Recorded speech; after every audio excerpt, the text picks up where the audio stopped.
Baik, saudara, di mana saja Anda berada, hari ini kita akan berbincang dengan salah satu narasumber yang telah hadir di tempat kami.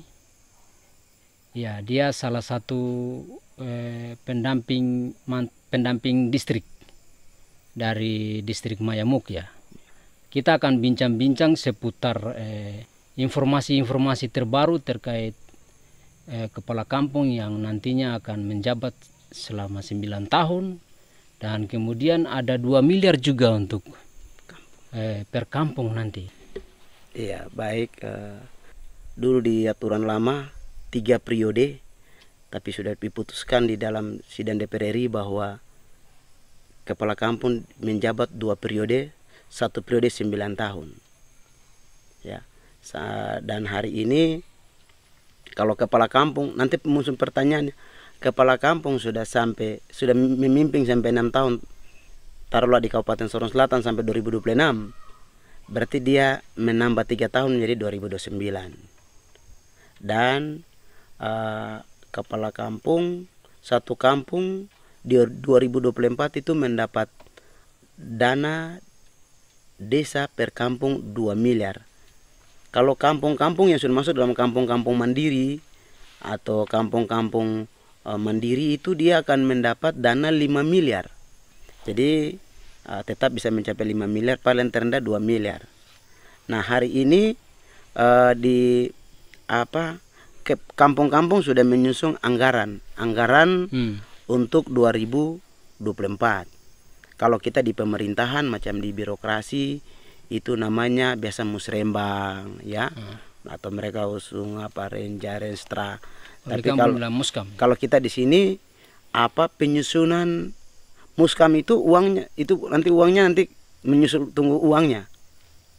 Kalau ini namanya kita menyusun IDM, Indeks Desa Membangun. Oh, kalau dulu kan muskam itu artinya untuk menyusun perencanaan dulu, baru menganggarkan supaya uang itu dia turun. Tapi sekarang bagaimana kalau dengan dana itu? Nah, kalau muskam uangnya kita sudah tahu hasil uangnya. Taruhlah uang 1 M atau uang 700 juta. Baru kita muskam apa yang diplot, plot sampai sesuai dengan uang. Nah, tetapi kalau IDM tidak, ini desa membangun tuh berarti kita susun. Di dalam ada template tentang kader lansia, kader PTM, bumil atau ibu hamil, anak-anak yang stunting, itu di dalam sudah ada. Jadi data itu langsung dimasukkan, kita upload langsung secara online, dikirim secara online. Langsung masuklah di Kementerian Keuangan. Sehingga nanti Kementerian Keuangan sudah menyusun anggarannya langsung. Berarti kerja kampung besok sudah berbasis online ya? Berbasis data. Kampung berbasis data. Jadi kampung tuh sudah boleh tuh menyiapkan tenaga-tenaga untuk kerja data. Kampung sekarang tidak bisa kerja manual. Kalau kita di Kabupaten Sorong menyusun APBDes itu menggunakan sistem keuangan desa, Squedes, sistem keuangan desa. Jadi memang kampung sudah berbasis data. Di Papua Barat dan Papua Barat Daya, hanya Kabupaten Sorong saya menggunakan aplikasi. Jadi orang kampung dituntut untuk mereka membuat sendiri. Kita hanya mendampingi saja. Nah, ini kan ada data banyak. Kalau teman-teman bisa memahami tentang SDGs, kita bicara RPJM. RPJM sampai hari ini kampung-kampung tidak punya RPJM. Kita harus akui itu. Iya, memang. Kampung-kampung tidak punya RPJM. Padahal menyusung RKP acuannya dari RPJM. Ya. 5 tahunan. 5 tahunan. Nah, untuk menyusung RPJM harus berbasis kepada SDGs. System Development Goals. Semua harus sinkron. Harus ada 18 item di dalam. Soal desa kemiskinan, desa jangan ada kelaparan, desa jangan tertinggal, desa jangan ada, pokoknya ada beberapa, ada desa desa berantas dari masalah gender perempuan, perempuan harus bertumbuh bangkit di kampung, jadi pemimpin, jadi perempuan-perempuan handal seperti itu. Nah, ini sudah dalam 18 item. Itu artinya untuk 200 miliar itu. Sedangkan 2 miliar. 2 miliar ya, sorry. 2 2 miliar. Sedangkan untuk apa kepala kampung yang jabatan 9 tahun ini bagaimana itu informasinya seperti apa? Kepala kampung kemarin sudah kepala kampung kan persatuan kepala kampung seluruh Indonesia. Kalau di Jawa tuh ada asosiasi kepala kampung, persatuan kepala kampung. Mereka demo bagaimana mereka bisa demo isunya tuh bagaimana mereka punya gaji per bulan. Hari ini kan mereka gaji triwulan. Tapi hari ini mereka dijawab dengan 18 tahun kepemimpinan toh. Dia bisa calon 2 kali. Nah, kalau dia calon 1 kali, taruhlah di Sorong Selatan 2029, dia masa pimpinan selesai, berarti dia juga mendapat hak. Nanti diatur dalam aturan. Dia mendapat, dia punya hak apa namanya pembayaran purna bakti. Kepala kampung dapat purna bakti. Berarti masih bisa maju lagi periode ketiga? Periode kedua aja. Cuma periode dulu aturan lama 3 periode. Tapi sekarang sudah menjadi 2 periode, 9 tahun. 6 tahun berarti 3 periode. Berarti sama saya 18. Iya. Nah, 2 tahun sama saya 18 tapi dinaikkan menjadi 9 tahun. Kan 9 tahun, 2 periodenya 18 tahun. 18 tahun. Oke. Tapi itu berlaku tahun 2024. 2024. Sudah berjalan. Berarti dia susah kan tinggal tunggu. Berarti dia nanti akan satu paket dengan pemilihan yang pilkada, politik DPR yang pemilu 2024 ini. Nah, bagus. Kalau kepala kampung, saya kasih contoh tadi, kepala kampung ada yang masa pimpinannya selesai di 2026, dia mulai masa surut. Dia akan ditambah menjadi 3 tahun lagi ke 2029. Contoh, saya jadi kepala kampung. Saya selama 6 tahun ini, saya habisnya di 2026. Nah, berarti saya ditambah 3 tahun kepemimpinan sampai 2029. Baru terjadilah pemilihan kepala kampung baru. Oh, berarti tidak sisa masa contoh di 2026 sedangkan masa ini ada masa berakhirnya di 2026 sedangkan berakhirnya pemilihan itu di 2024 besok. Tidak dibayar sisa masa itu, masa kerja supaya pemilihan dia masuk satu paket kayak yang lain sekarang toh? Tidak. Dia tetap masa waktunya tetap jalan. 26. Oke. Aparat kampung juga informasi untuk aparat kampung. Aparat kampung tuh kan hari ini kan masyarakat bingung. Siapa aparat kampung? Hari ini kan belum tahu. Aparat kampung bahkan aparat kampung dia tidak tahu. Dia tidak tahu toh. Baperkam dia bilang begini, saya ini aparat kampung kan saya Baperkam. Iya. Terus selama ini kan bingung. Semua bilang aparat. Semua aparat. Aparat kampung itu kan cuma 5 orang. Kepala kampung, sekretaris kampung, dan kaur-kaur. Bendahara, kaur pembangunan dan lain-lain. Itu aparat kampung. Kalau Baperkam tidak, dia terlepas. Nanti Baperkam itu akan dikeluarkan oleh peraturan bupati. Apakah nanti menurut Bapak ini, saya tanya saja, karena ini sudah nanti ke depan kerjanya berbasis online, apakah ada kemungkinan menurut pendamping ini, apakah ada kemungkinan aparat-aparat ini kan juga kita butuh kualitas, apakah butuh harus semacam ada persyaratan tes begitu juga waktu saat mau diangkat sebagai aparat itu? Karena ini kelihatan aparat-aparat kerja tidak maksimal, kelihatan hanya kepala kampung. Ya ke depan itu kan, kepala kampung lebih melihat ke intelektual yang ada di kampung. Kenapa dana desa turun ke kampung supaya menciptakan lapangan kerja sehingga tidak ada pengangguran. Atau anak-anak selesai sarjana terus tinggal pulang di kampung dipakai. Dipakai untuk bekerja itu yang tadi sistem online. Hari ini kan kampung tidak bisa zaman dulu lagi. Semua sudah berubah online. Dan saya secara pribadi saya pribadi itu saya menilai suatu saat atau tahun-tahun akan datang APBD sudah tidak dicek oleh BPM. Itu prediksi saya. Dia sudah secara basis, kalau sudah bicara online berarti terakhir Jakarta periksa. Sudah baik langsung aplikasi.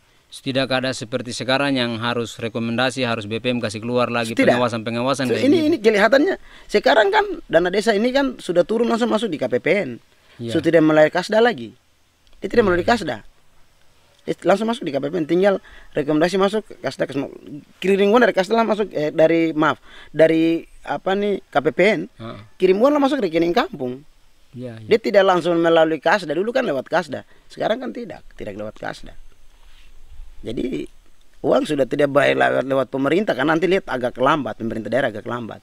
kalau saya selama ini kan masuk rekening kampung, tapi sepertinya ada kerjasama antara pemerintah dan pihak bank. Baik ketika pencairan itu, hal-hal yang masih kurang itu pemerintah ada fungsi kontrol di situ. Ya. Supaya tidak seenak-enak cair saja, tapi yang lain-lain Ya, tidak dilakukan. Contohnya seperti mungkin LPG belum buat. Ya, seperti begitu. Mungkin perkam peraturan kampung terkait dengan RKP, terkait dengan apa namanya macam contoh BLT. Ya. Itu kan peraturan kampung harus dikeluarkan toh. Benar. Nama-nama siapa yang keluar, kepala kampung A nomor sekian, tahun sekian. Ya. Ya begitu. Itu satu sistem kontrol toh. Tapi menurut Bapak kalau ada seleksi, contoh saja ini contoh. Ya. Kalau ada seleksi untuk aparat, Bapak setuju tidak? Saya setuju. Kenapa kita harus siapkan kampung itu? Kampung harus dia lebih apa? Kampung harus berinovasi. Kampung tidak bisa tenang, dia harus berinovasi. Ya. Ini negara sudah kasih uang loh. Negara sudah kasih uang berarti kita harus berinovasi. Berinovasi berarti butuh orang-orang yang skill. Ya. Toh kenapa harus anak-anak intelektual, orang-orang berskill supaya dia menjual, dia menjual kampung ini ke daerah lain. Oh ini kampung, taruhlah ini kampung A dengan potensinya kampungnya seperti ini. Kita punya potensi tapi mau ekspos seperti apa? Setuju. Karena kita kalau tidak bisa ekspos berarti kita ketinggalan, kita tidak punya SDM-nya belum lengkap. Setuju. Begitu, itu harus memang ke depan harus disiapkan itu, bagian itu harus disiapkan. Berarti selama ini Bapak tugas di Sorong tapi melihat perkembangan di Sorong Selatan. Kalau saya melihat Sorong Selatan, saya lihat hari ini kampung-kampung ya kita jujur ya, kampung-kampung belum bisa membuat dokumen. Itu kita jujur di Sorong Selatan. Dokumen perencanaan. Dokumen perencanaan. Mereka tidak bisa buat. Saya tidak tahu ini sistem salah di mana. Salah di pendampingan atau salah di pemerintah atau di mana. Kalau pendamping cuma datang untuk memfasilitasi. Pendamping tidak bisa membuat dokumen. Itu tidak bisa. Dia cuma tugas memfasilitasi. Dia mengajarkan yang tidak bisa menjadi bisa. Bimbing. Itu dia harus bimbing. Bukan berarti dia duduk dia ketik terus kerja. Dia cuma mengarang, Bapak kerja ini, kerja ini, kerja ini. Dia tidak bilang, kok kasih kemari saya kerja, kasih kemari. Tidak bisa. Itu tidak bisa. Itu kita sudah melanggar aturan. Kita cuma kerja. Tapi pernah ada informasi katanya ada masyarakat juga yang lapor pendamping, katanya ada lapor bayar-bayar apa begitu. Ya. Bagaimana menurut Bapak? Ya menurut informasi itu ya ada. Tetapi saya pikir teman-teman pendamping tidak semua seperti itu. Ada yang betul-betul tuh dia bekerja dengan hati. Dia ingin untuk bekerja dengan hati. Pendamping dia sebagai guru sebenarnya. Dia sebagai guru, dia ada sebagai guru. Teman-teman pendamping dorang digaji dengan kecil. Memang kita harus bicara jujur, mereka gaji dengan kecil. Tapi topoksi kerja mereka, saya pernah bicara dengan pimpinan saya, Korprov. Saya bicara di AIMAS, kita rapat di sekretariat. Saya bilang begini, Pak, kami di zaman PMPM, Bapak Korprov ini kan pernah tugas di distrik Wayer. Ya, Pak Aswar pernah tugas pendamping distrik Wayer. Sekarang jadi pimpinan pendamping Papua Barat dan Papua Barat Daya. Pak Aswar, anak dari Wayer, pernah tugas pendamping di Wayer. Saya bilang, Bapak, kami dulu PMPM Mandiri itu dikasih uang besar. Kami hanya kelola uang cuma 200 juta. Tetapi kita dikasih uang miliar. Tapi kami diberikan operasional yang kecil. Nah, apa yang terjadi? Kita diberi tanggung jawab besar, kerja. Kita diberi upahnya kecil. Tetapi ada 1-2 orang yang betul-betul dia melayani di kampung. Nah, kalau kita bicara dana desa, itu kita buat RKP. Kita buat RKP, APBDes muncul. Seperti biasa. Ya, seperti biasa. Tetapi sekarang ada baru, APBDes begitu jadi, sudah clear nih. Clear, APBDes sudah selesai. Tapi APBDes itu Jakarta belum membaca, Kementerian Desa belum membaca. Dia belum membaca dari sistem D18 SDGs itu, dengan System Development Goals itu, dari 18 item itu, sudah terbaca dalam aplikasi namanya MonefDD. MonefDD berarti di dalam MonefDD itu kita buka, nanti yang bisa buka MonefDD itu pakai pendamping punya kode KTP. Pendamping distrik itu, dia akan upload, Oke, MCK itu masuk di mana?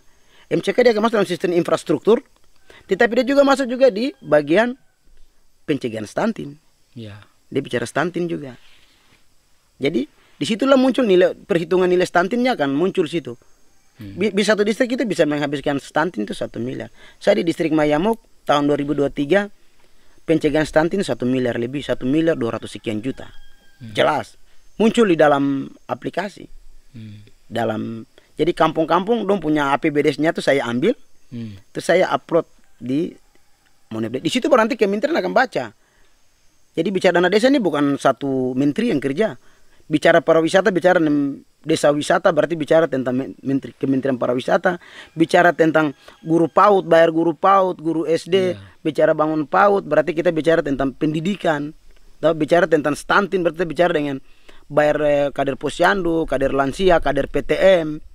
Kita bayar mereka, tapi kita akan baca kepada Kementerian Kesehatan. Kita bicara tentang desa ini ketahanan pangan, berarti bicara tentang Kementerian Pertanian. Semua. Dan desa ini bicara semua lintas kementerian. Lalu sekarang dengan angka putus sekolah yang begitu tinggi, ya bagaimana menurut Bapak lihat dana desa yang begitu besar sudah berapa tahun ini hadir di pokoknya seluruh Indonesia, tapi lebih khusus di Sorong Selatan. Bapak lihat ini bagaimana? Ini salahnya di mana? Baik, terima kasih. Kalau saya di distrik Mayamuk, saya coba untuk mendata. Jadi dana desa begitu keluar, saya dan ibu, bapak atau bapak kampung, kita coba mendata anak-anak yang putus sekolah. Kita anak-anak Papua, terutama saya utamakan anak Papua lah. Kita anak Papua dulu. Kalau daerah distrik Mayamuk itu kan orang teman-teman trans semua. Kita bicara trans. Nah, saya bukan ini ya. Di saya bukan kampung distrik Mayamuk itu di 8 kampung tuh. Semua bendahara kampung, sekretaris kampung, dan kepala kampung itu sarjana semua. Bahkan satu kepala kampung tuh S2 loh. Satu kepala kampung tuh S2. Nah, mereka juga mempunyai pengetahuan. Mereka lebih dari saya. Saya juga sebagai pendamping saya juga banyak belajar, mencari literatur untuk memperkaya diri, untuk kita menghadapi mereka juga. Begitu. Jangan kami pendamping tidak bisa, kami bisa begitu. Sehingga kita tidak dianggap sepele. Saya suruh mendata dana ibu ini kita bawa anak-anak. Anak-anak ini putus sekolah karena mungkin hamil. Mereka keluar, mereka kecelakaan dalam pergaulan bebas. Kita panggil dengan orang tua, datang dulu di kantor kampung, kita tanya, "Adik, kau mau sekolah ke tidak? Kau putus di mana?" "Saya putus di SD kelas 6. Saya putus SMP kelas 1, kelas 2. Kau mau sekolah ke tidak?" "Saya mau sekolah." "Oke, sudah, kita gunakan dana desa. Kita urus apa? Kita urus mereka paket untuk ijazah tuh SD seperti lanjut. Kita bisa urus saja untuk nanti kau lanjut ke SMP. Dari SMP kita urus ya untuk lanjut ke SMA. Kita bantu sehingga mereka menyiapkan mereka untuk mereka ke depan. Ini Papua Barat Daya sudah jadi. Kalau tuan tersiapkan begitu, bagaimana? Ini saya harap ini juga bagian yang tuan sama-sama tanggung jawab di Sorong Selatan. Ada dana desa jalan, teman-teman dari legislatif, eksekutif, atau menangani bagian ini, tuan sama-sama bicara. Tuan terus bicara lain-lain. Besok ini pemekaran kabupaten banyak ini. Apakah anak-anak ini siap atau tidak? Betul, apalagi dengan informasi kenaikan dana desa yang tadi sudah disampaikan itu. Lalu kemudian jabatan kepala kampung yang nanti akan satu periode saja 9 tahun. Iya, 9 tahun. Ini yang mungkin kita harapkan untuk, walaupun Bapak di Sorong, tugasnya di Sorong, tapi kan selalu mobile ke sini. Selalu mobile ke sini, dan selaku anak asli di Sorong Selatan tidak salah kalau kita tanya-tanya juga untuk kebutuhan kabupaten ini. Kemudian yang berikut itu, yakin tidak ada perubahan yang begitu signifikan dari peraturan terbaru untuk 9 tahun ini kepala kampung menjabat ini? Ya, karena kepala kampung selama ini mereka bilang bahwa kami pimpin 6 tahun itu belum cukup. Masih banyak hal-hal yang mereka belum tercapai, sehingga diperpanjang menjadi 9 tahun. Jadi mereka butuh itu, supaya ada hal-hal yang kurang tuh mereka lanjut. Sehingga di 29 tahun baru mereka maju ulang. Ada yang dapat, yang baru dapat, mereka yang kalah, yang kapal kampung lama kalah ya sudah, tetap dia dibayar purna baktinya. Berarti mungkin karena terlalu sempit masa jabatan 5 tahun sehingga program-programnya mungkin yang dianggap itu penting untuk harus diselesaikan tidak bisa karena masa jabatan yang itu. Baik. Yang berikut itu kalau di IDM itu di IDM itu kan ada bumil, ada kunjungan keluarga, ada apa namanya, bumil berarti ibu hamil, anak-anak 0 sampai 59 bulan, berarti 5 tahun toh. Usia-usia ini tuh biasa didata, ditulis. Taruhlah di bumil. Bumil ini kita akan cek, ini kan namanya data stunting semua nih. Bicara data stunting berarti bukan hanya bicara digi orang sudah ada, tidak. Atau oh anak ini stunting dia pendek atau dia begini, tidak. Bicara stunting berarti 1000 hari kehidupan. Betul. Bicara 1000 hari kehidupan. Seorang ibu dia bentuk atau ovum atau pembuahan, sudah dari situlah apa namanya, sudah hari kehidupan situ. Bicara stunting berarti bukan hanya karena bukan pola makan, pola minum juga, jamban juga, jamban diperhatikan, jamban kesehatan toh, lingkungan dilihat dia jamban, dilihat dia punya air minumnya apa, makannya apa toh. Makanya di situ ada form-form kunjungan keluarga. Kunjungan keluarga sebetulnya tanya, kalau baik ibu hamil kenapa di badan gatal-gatal? Ada form kunjungan keluarga. Kita lihat oh di sini mandi air hujan saja. Oh masyarakat sini kehidupan hari ini mandi cuma air hujan saja. Itu data. Data berarti itu kita kerjasama dengan puskesmas apa begitu harus. Kalau macam form bumil, tanya ibu hamil, oh iya, kok hamil tanggal berapa? Oh saya stop, minta maaf ya, saya stop haid di tanggal 10 bulan 7 tahun 2023. Nanti kita begitu tulis tanggal, di situ kan secara otomatis dia akan muncul langsung di sini. Kalau bidang hitung per kalender, kita dalam aplikasi langsung sudah tentukan track. Tapi tidak akan lari, selisih satu hari saja di situ. Oh macam saya stop haidnya di tanggal 10, kita tulis track, nanti muncul sini langsung muncul. Ibu ini tanggal ini dia sudah melahirkan. Itu langsung sudah mulai bidan langsung mulai antisipasi. Gitu. Kita di sana juga kita bayar bidang. Bidang kita kasih bayar satu orang 6 juta. Kita bayar bidang, kita bayar kader lansia, kita bayar kader PTM. Nah, hari ini PTM ini orang tidak tahu PTM itu apa. Mungkin Bapak pernah dengar kader PTM? Bapak baru dengar. PTM itu berarti penyakit tidak menular. Contoh, penyakit tidak menular. Apa? Periksa asam urat, kolesterol. Itu kepada kaum anak muda. Sekarang kolesterol asam urat ini kan sudah bukan orang tua lagi, anak-anak muda. Tahu? Umur 40, 30, 50, kita setiap hari kita akan periksa. Kita sudah siapkan di kantor apa namanya Polindes. Nah kita di distrik Mayamok itu kita bangun Polindes. Kita bangun alat bikin swab untuk kalau orang hosa-hosa sebelum baru rumah sakit, tolong dulu tabung suada. Kita pengen desa kita beli. Berarti yang khusus untuk selama ini yang saya lihat, yang saya memang amati untuk khusus untuk Sorong Selatan ini. Dana kesehatan ini mereka hanya fokus paling yang kelihatan di depan mata pasti gizi, makanan tambahan. Makanan tambahan itu aja. Sedangkan yang Pak sampaikan bahwa ada begitu banyak yang teman-teman lakukan di Kabupaten Sorong.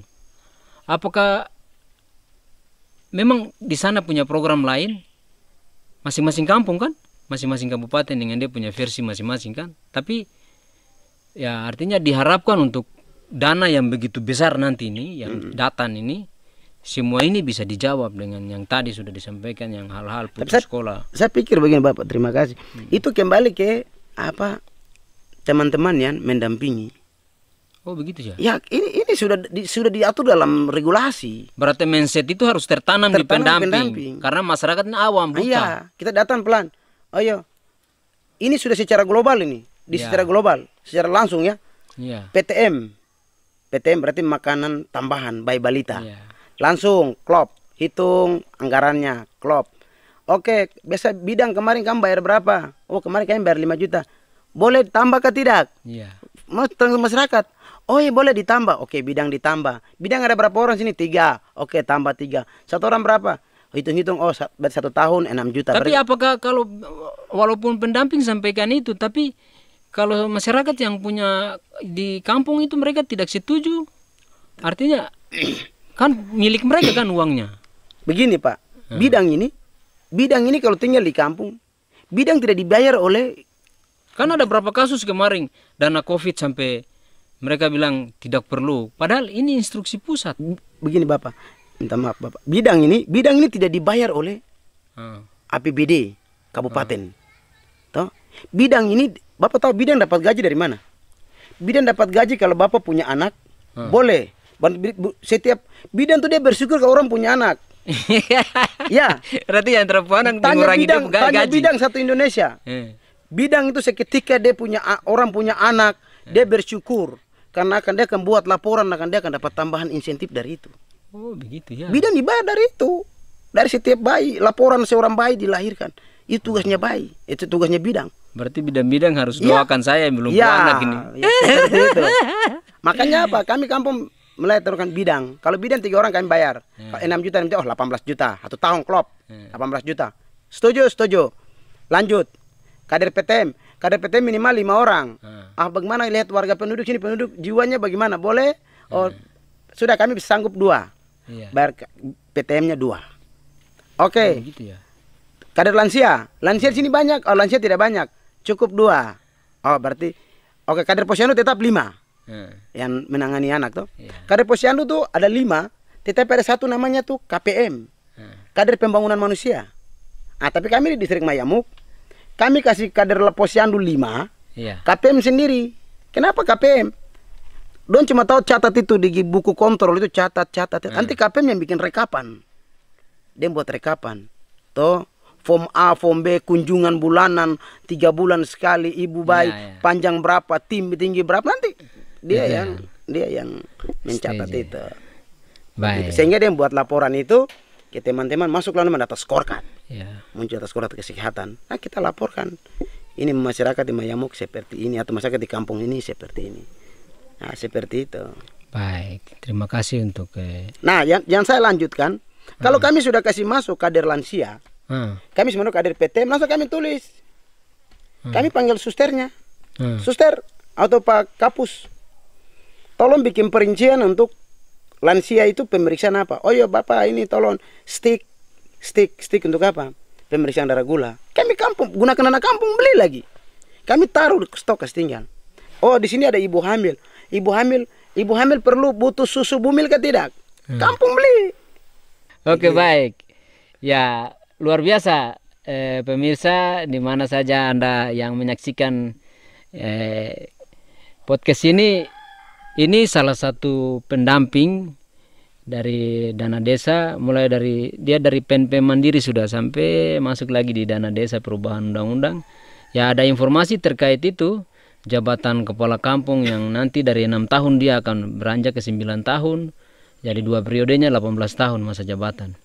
Jadi tadi kita bincang-bincang, ya terlalu banyak yang disampaikan bahwa dia tugas di Kabupaten Sorong, tapi selalu mobile ke Sorong Selatan. Jadi yang di Sorong Selatan sedikit kita gali-gali informasi bahwa memang dana desa itu bukan hanya untuk bangun fisik dan lain-lain, tapi kesehatan juga perlu. Ini banyak di Sorong dilakukan.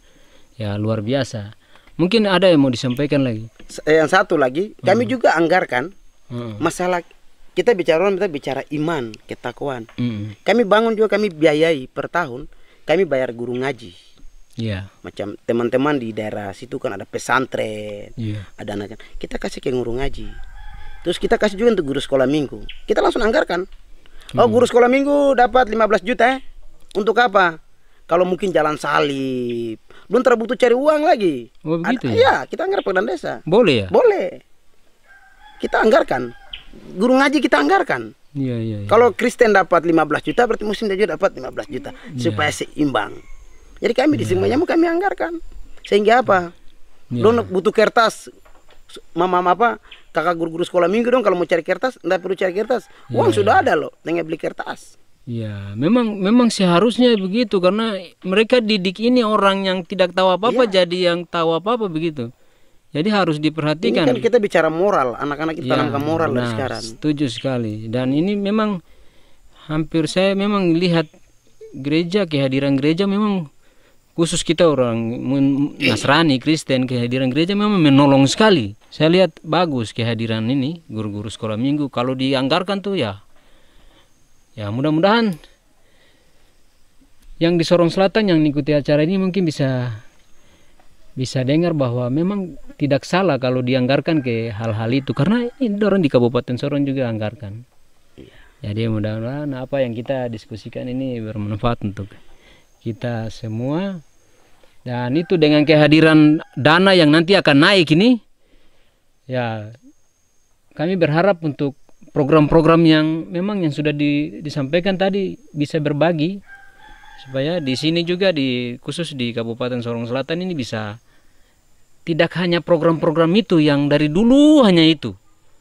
Ya, khusus contoh macam kesehatan. Kita hanya tahu di sini tuh posyandu toh. Tidak ada lagi yang kita dengar hal-hal yang baru. Macam PTM. Yang kayak tadi tuh. Kader lansia, kader PTM, begitu. Jadi kita harap itu bisa ada lagi ya.